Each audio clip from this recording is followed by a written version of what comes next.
It's day 3, I think. Day 3 of my project, and I've got quite a bit of stuff I've already taken care of. One little project at a time, one mini project at a time, and I'm like, what should I start off with today?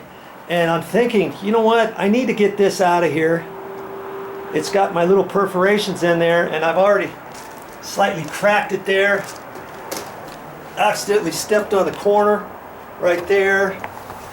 Right there, a little piece got cracked off. And every once in a while I'll step in here and see, I stepped right there and it cracked that. And I thought, you know what, let's get this out of here. Remember last time I was telling you, this stops right there, see? I can pull it up right there. It goes all the way across. And before I was saying, you know, it is there, but it continues underneath this brick, and I didn't want to just cut it here because then I was concerned about it leaking and stuff. Well, this, you know, it dawned on me, this stuff here has nothing to do with leakage. I just have to make sure when I pick it up, I score it and try to get something underneath it, I guess, so that I don't score too far, because the last thing I want to do is score too deep into this membrane. Like this is underneath this whole deck area here. Okay? And if I score and cut that, then I have an opportunity of it leaking later on, when I get ready to put the tiles back down, all that kind of stuff. So I've got to decide where to cut that. And so I just have to cut through this fiber stuff, and then this is just plastic. It's plastic underneath that. So I'm going to take a stab at that, see what I can do about just cutting that. Then I can get this piece out of here, because I don't need to have it right here anymore. It's kind of in my way, and I thought I was doing myself a favor by leaving it down. Had this edge right here gone way underneath this next tile over to here, I might think differently, or I might just cut it off about where it's at there right then. You know, several things I could do with this, but since the joint is right next to the tile, I think I'm just going to go ahead and take it off. Let's see if I can't get this loose now.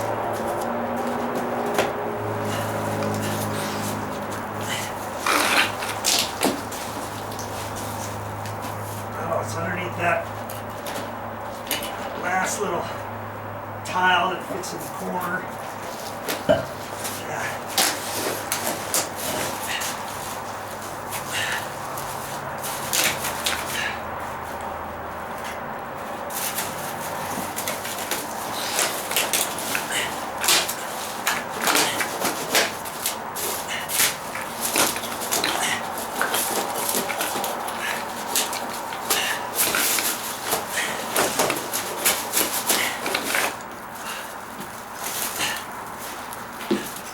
Because it's in the sun, it's kind of sticking on this back side.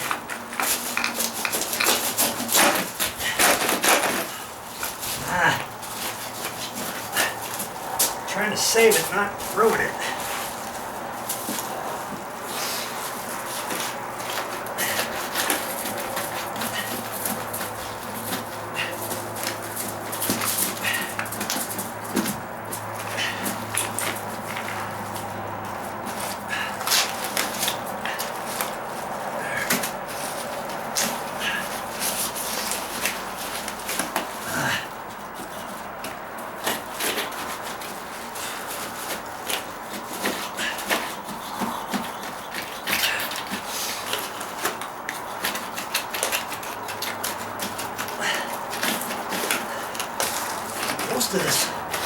Most of this was loose, except right in here now. There we go.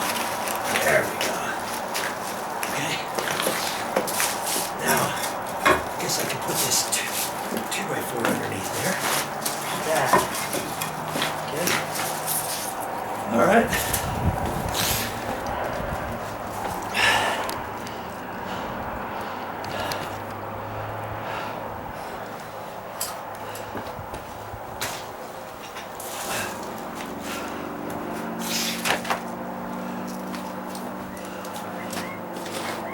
cut it here anywhere. I'll just cut it over the 2x4.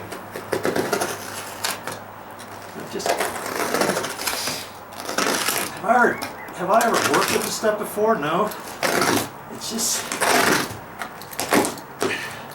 you never know what you're going to come into when you get started on your project. In fact, I've never seen this stuff before. Okay, there.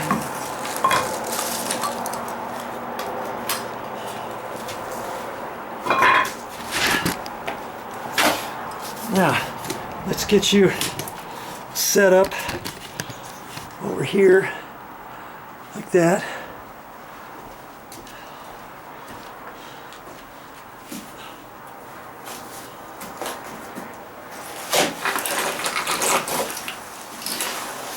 There. I can move this out of the way.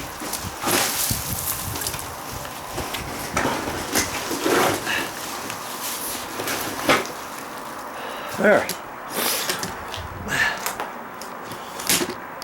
See, the flooring, this mastic stuff, I'll show you a little bit closer here. I'll have to sweep this stuff all up. See, this membrane is underneath all of the floor. That's why I didn't want to cut that too deep, see? I just cut the plastic on that. This is all still protected under there, right? And this loose piece right here, that's part of this same stuff with another sheet that goes from there all the way over to the wall. You see how tall that stuff is? It's probably 4 feet wide. 4 feet wide, and it comes in lengths. Okay? I have no idea where you would get that. I'd have to go to a roofing company, a tile company, take a picture. I could take a picture of this stuff. See, these are just plastic. They're very brittle. But can you imagine the blocks, these stones, these square stones that sit on it? Like, how on earth is it not crushing that stuff? Well, this top felt pad, it goes over the whole thing, and I think that keeps those little perforations from breaking. Okay, because it's all one piece inclusive. Okay, so I had that other piece. Remember when I took it up, it was very difficult to get out, and because the other reason was it's more in the sun than over here. See, it's about 10 o'clock in the morning and it's already shady over here, but out there it was harder to get up. It was all bowed down. I did the best I could. It sure didn't come up like this one, did it? Okay, I'll have to do something with that. I might have to take it downstairs or something and put it underneath until I get ready for it. Okay, so obviously at this point I'm going to take this. This was the last little cut that went there. I'll mark it with my pencil and put it all over with all my other cut tiles. See, over here I have some cut tiles. I have the other cut tiles over there. Okay, so I'll do that, sweep this little bit up, and then think about what I'm going to do next. All you do is just take one bit of the puzzle at a time. Okay, don't look at the entire thing and get all frustrated and confused and say, I can never do this. I don't want to do this. If you do one thing at a time, you'll get there. You'll get there. Anytime I have another thought, I'm going to share it to you. One of the other things I like to use when I'm doing demolition work and just different projects are some rubber gloves. And these are a little bit thinner rubber gloves than some of the ones you can see at the store. I've got some other ones that are orange, and sometimes you can get a blue or something like that, and they're just a little bit thicker. So these because they're a little bit thinner, I can grab my tape measure, my pencil, my sheetrock knife, just a little bit easier than the others. But try to get some gloves. And the orange gloves I got, here's another tip for you. When you look for rubber gloves, look and see if they have like a 6-pack or a 5-pack or something like that. Maybe they're not exactly the right color you wanted. I've seen them in black, I've seen them in yellow, I've seen them in orange. I ended up getting a 6-pack of the bright orange ones, and I'm like, I don't want to use these all the time, but you know, I started using them. I was like, hey, no biggie. I think I bought a 6-pack of orange gloves, and they were all nice and rubber. I should have brought one out to show you, but they're pretty much like this. And I think for the 5-pack or 6-pack was like $6 or $7. So they were like $1 or $1.25, less than $1.50 for each set of gloves. Now, if you don't look for that, maybe you find some rubber gloves and they're $4.99, $5.99, $6.99. You think, oh, I only need one pair of that. Okay, that's fine. But can you imagine if you for $5.99 one rubber set of gloves? And I've seen them up to $14, a little bit nicer than this, but I don't need anything nicer than this. And can you imagine if you bought 5 pairs? Let's say $10 each. 5 pairs, that's $50. Well, I got 5 pairs for like $6. Okay, so you want to protect your hands. Do these look like construction hands, 30-year-old construction hands? Most people they're all rough, calluses all over the place. I don't have that. But these hands have done lots in the construction work over the last 30 years. And that's a lot of times because I wear some sort of gloves.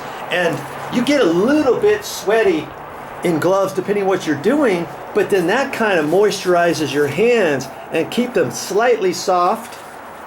You know, I also have some hand balm, and I can put that on there if I start feeling anything starting to get rough. In fact, the other day I was digging something with like a heavy bar in the garden, and I ripped this right in here, and I mainly did it right there because that's my ring finger, and I could tell right when I did it, and there was a slight little callus. It had ripped there. I had to stop and got some different gloves for that, but it healed up, and I put that balm stuff on. Comes in a little container, and every once in a while I'll just take some in the mornings and put it right here, right on there, and maybe wipe it in a little bit, and then wipe some of it off with some toilet paper or something, like if I'm close to the bathroom or something, so my hands aren't really super greasy. And then that keeps this soft and moisturizes this right in here. Worst thing is I've shaken somebody's hand, an older contractor or something, or concrete guy, or you know, whatever, and their hands are all ugh. So another tip from Joe.